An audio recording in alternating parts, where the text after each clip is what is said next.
Good afternoon 8th class. हम आपके civics के lesson 30 government at the centre को समझ रहे थे। ठीक है, उसमें आपने पार्लियामेंट्री सिस्टम जो इंडिया में है उसको समझ लिया था, लोकसभा और राज्यसभा को समझ लिया था। ठीक है, अब हम समझेंगे लॉ मेकिंग प्रोसीजर। ठीक है, the Parliament is responsible for making laws in the country. ठीक है, पार्लियामेंट क्या है, रिस्पॉन्सिबल है कंट्री में लॉज बनाने के लिए। The law making procedure gets initiated with the introduction of the proposal in the form of a bill. ठीक है, लॉ मेकिंग का प्रोसीजर जो होता है वो कैसे शुरू होता है, इंट्रोडक्शन ऑफ द प्रपोजल से। ठीक है, in a form of a bill के रूप में। It can be introduce in the either of the two houses. ठीक है, इस बिल को दोनों हाउसेज में से किसी भी हाउस में पेश किया जा सकता है। The bill become a law और an act after it is pass by both the houses. ठीक है, एक बिल जो है वो लॉ और एक एक्ट तब बनता है जब उसको दोनों हाउसेज में पास कर दिया जाता है और उस पर राष्ट्रपति के साइन हो जाते हैं।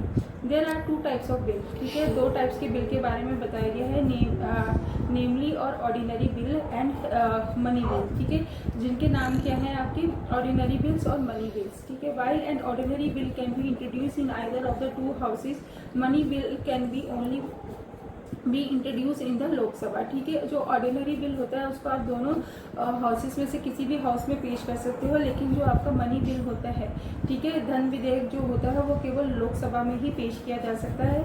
In case of an ordinary bill after it is introduce and discuss upon it is send to the second house. ठीक है, ऑर्डिनरी बिल पर जब वो इंट्रोड्यूस किया जाता है तो उसके ऊपर डिस्कशन होती है और उसको दूसरे हाउस में पास होने के लिए भेज दिया जाता है। If the bill gets pass here too then it is set to the president for approval. ठीक है, अगर वो बिल दूसरे हाउस में भी पास हो जाता है तो उसको अप्रूवल के लिए प्रेसिडेंट के पास भेज दिया जाता है। But if the second house does not agree to the bill it is send to the first house where it is discussed again. ठीक है, अगर वो पास नहीं होता है सेकेंड हाउस में तो इसको दोबारा से कहाँ भेज दिया जाता है, फर्स्ट हाउस में भेज दिया जाता है जहाँ पर उस पर दोबारा डिस्कशन होती है।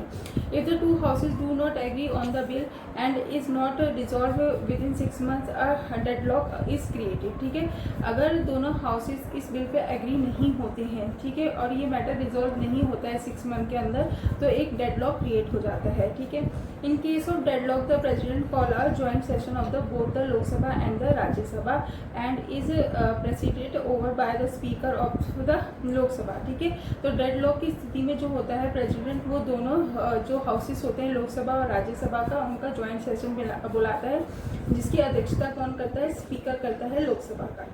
The member vote on the bill and adopt the decision taken here. ठीक है, इसमें जो होते हैं मेंबर वोट देते हैं और इसमें डिसीजन लेते हैं। The bill becomes an act once it is sign by the president. और वो बिल क्या हो जाता है, एक्ट बन जाता है अगर उस पर साइन हो जाते हैं राष्ट्रपति के। But if the president refuse to sign the bill then it is sent back to the Parliament for reconsideration. ठीक है, अगर राष्ट्रपति मना कर देते हैं उस पर साइन करने के लिए तो ये दोबारा पार्लियामेंट में आ जाता है रिकंसिडरेशन के लिए।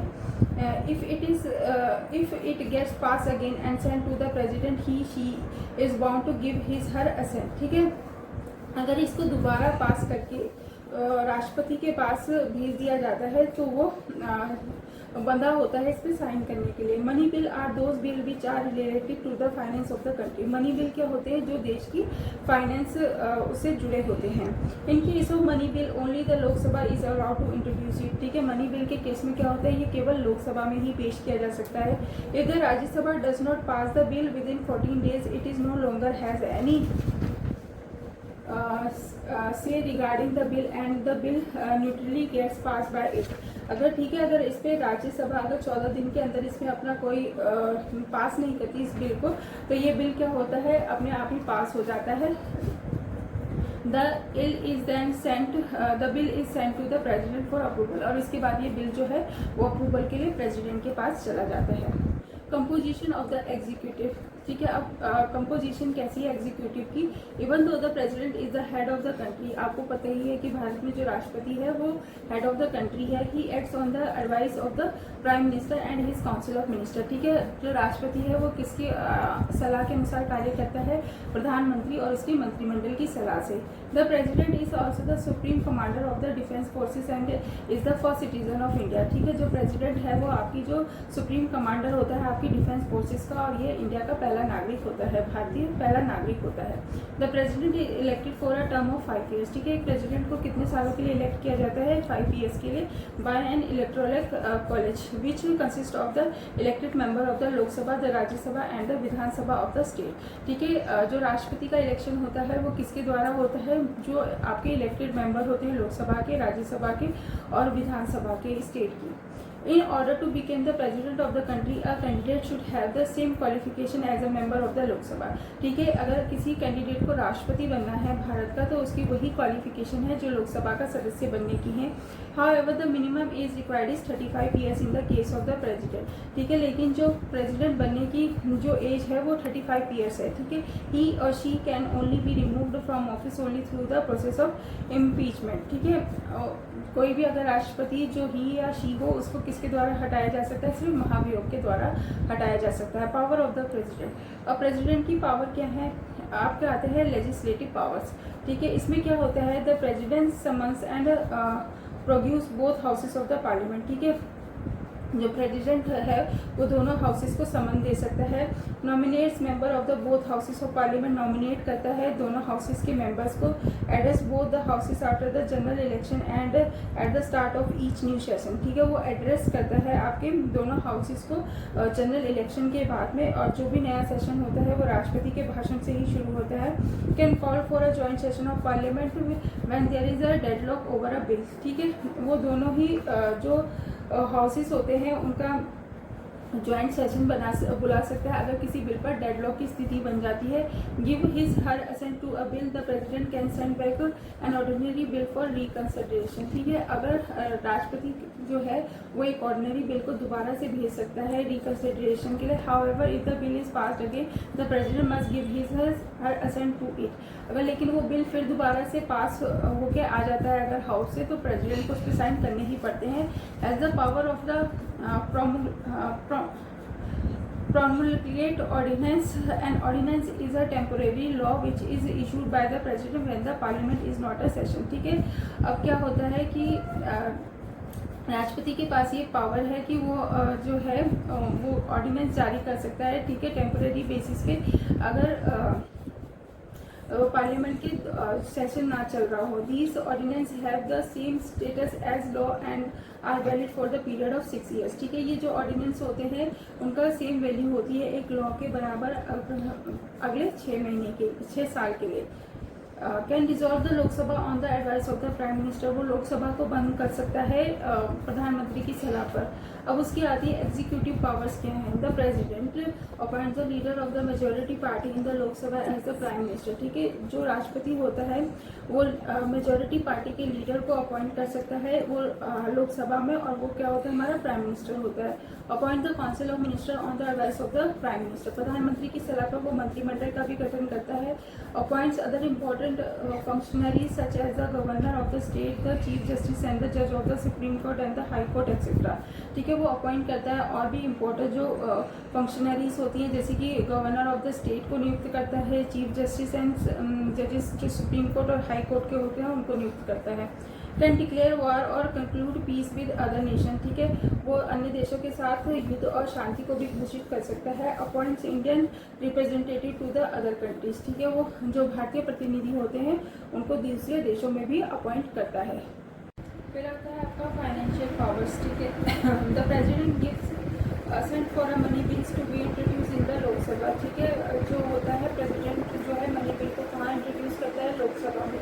Calls for the annual budget and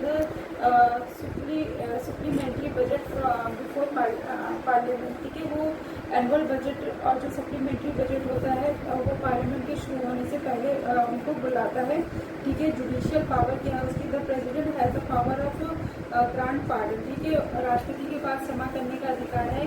can ask the advice of the supreme court on an important matter of a public opinion, ठीक है। जो पब्लिक ओपिनियन के जो इम्पोर्टेंट मैटर होते हैं उसको वो सुप्रीम कोर्ट की सलाह ले सकता है। अब राष्ट्रपति की इमरजेंसी पावर क्या है? The president can declare 3 types of the emergency, ठीक है। प्रेसिडेंट जो है वो 3 टाइप्स की इमरजेंसी को डिक्लेयर कर सकते हैं which are national, state and financial, ठीक है। वो कौन सी हैं आपकी? नेशनल, स्टेट और फाइनेंशियल है। A national emergency is declare in the event of wars, external aggressions और नेशनल क्लैमिटीज़ और डिजास्टर। ठीक है, जो राष्ट्रीय आपदा इमरजेंसी है, आपातकाल है, वो कब घोषित किया जा सकता है? जबकि आपके देश में वॉर की स्थिति बन जाए, कोई एक्सटर्नल भाई आक्रमण का खतरा हो या आपके ऊपर कोई नेशनल क्लैमिटीज आ जाए और या जैसे डिजास्टर हो जाए, तब होता है।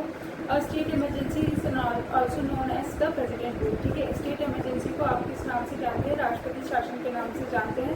And is impose when there is a breakdown of the constitutional machinery in the state. और ये कब होता है? जबकि ब्रेकडाउन हो जाता है कॉन्स्टिट्यूशनल मशीनरी का स्टेट में। और financial emergency is declared when the financial stability of the country is threatened. ठीक है, जो फाइनेंशियल इमरजेंसी है वो तब लगाई जाती है जब देश की जो वित्तीय व्यवस्था है उसको खतरा हो। फिर आता है आपका द प्राइम मिनिस्टर। अब प्राइम मिनिस्टर क्या है? The prime minister is the head of the government and is appointed by the prime minister from among the party which secure majority seats in the election of the Lok Sabha. ठीक है, prime minister क्या है? वो government का head होता है। ठीक है, वो अपॉइंट किया जाता है, प्राइम मिनिस्टर उसे अपॉइंट किया जाता है जिस पार्टी को मेजोरिटी सीट आई होती है लोकसभा के इलेक्शन में। Being the head of the council of minister, he she choose the member of the council and also decided the department to be assigned to each one of the them. ठीक है, वो council of minister का head होने के नाते वो क्या होता है? जो अपने काउंसिल्स के मेंबर होते हैं उनको भी चुनता है और डिसाइड करता है कि उन्हें कौन सा डिपार्टमेंट दिया जाएगा। The prime minister can shift minister to the different department और ask them to resign if their performance are not satisfactory. ठीक है, अगर कोई ठीक से परफॉर्म नहीं करता है अपने काम को, तो वो उनके जो विभाग है उन्हें भी बदल सकता है या उसके विभाग से वो इस्तीफा भी मांग सकता है। He she also function as the link between the president and the council of minister. ठीक है, जो प्रधानमंत्री होता है वो राष्ट्रपति और मंत्रिमंडल के बीच में एक लिंक का काम करता है। Moreover the meetings of the council of the minister are preside over by the prime minister. ठीक है, जो मंत्रिमंडल की बैठक होती है उसका अध्यक्षता कौन करता है? आपका प्रधानमंत्री करता है। He she is also the main coordinator in the working of different ministers. ठीक है, वो मेन कोऑर्डिनेटर होता है जो डिफरेंट मिनिस्टर होते हैं उनके बीच में, thereby supervising the functioning of the government. और वो जो गवर्नमेंट के काम होते हैं उस पर भी निगरानी रखता है। द काउंसिल ऑफ मिनिस्टर क्या है? The president appoint the council of minister on the advice of the prime minister. ठीक है, प्रेसिडेंट अपॉइंट करता है मंत्रिमंडल को प्रधानमंत्री की सलाह पे। All the member of the council are member of the Parliament and if any member is not a member of the either house, he she must become an MP within 6 months। ठीक है, मंत्रिमंडल के सदस्य जो होते हैं वो कौन होते हैं? जो पार्लियामेंट के किसी भी हाउस के मेंबर होते हैं। अगर वो किसी हाउस के मेंबर नहीं होते हैं तो उन्हें 6 months के अंदर अंदर एमपी का चुनाव लड़ना होता है। Cabinet minister, minister of the state and deputy minister are the 3 rank of the minister in the council. ठीक है, आपने सुना होगा कि केंद्रीय मंत्री, ठीक है, राज्य मंत्री और डिप्टी मिनिस्टर की और प्रधानमंत्री की जो पोस्ट होती है 3 रैंक्स होती है एक मिनिस्ट्री में।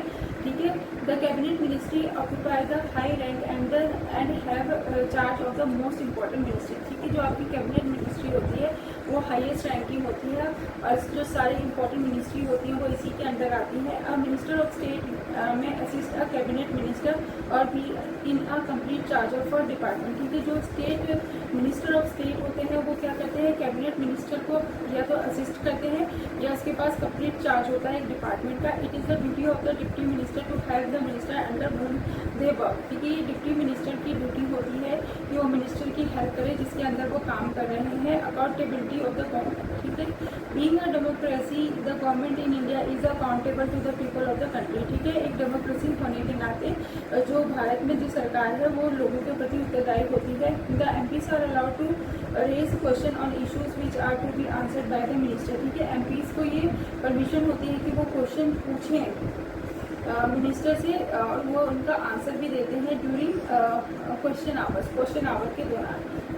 Calling attention motion is use to ask the minister for clarification on a serious issues. ठीक है, अटेंशन मोशन भी लेके आया जा सकता है किसी भी सीरियस इशू के ऊपर, ठीक है। मोर ओवर एन अर्जेंटमेंट मोशन में B use for the start a debate on a important issue, ठीक है। अजर्मेंट जो होता है मोशन जो होता है उसको भी लाया जा सकता है किसी भी डिबेट के या किसी भी इम्पोर्टेंट इशू की शुरुआत में। The policy and programmes of the government are scrutinize in the parliament so that they do not violate the constitution, ठीक है। जो पॉलिसीज और प्रोग्राम होते हैं गवर्नमेंट के उसको स्क्रूटनाइज किया जाता है पार्लियामेंट के अंदर, उसमें छटाई की जाती है ताकि संविधान का उल्लंघन ना हो। Another important aspect of the parliamentary system is that the whole council of minister is collectively responsible to the legislature, ठीक है। जो एक और इम्पॉर्टेंट आस्पेक्ट है पार्लियामेंट्री सिस्टम का वो ये है, जो पूरी काउंसिल ऑफ मिनिस्टर होती है वो कलेक्टिवली रिस्पॉन्सिबल होती है लेजिस्लेचर के प्रति।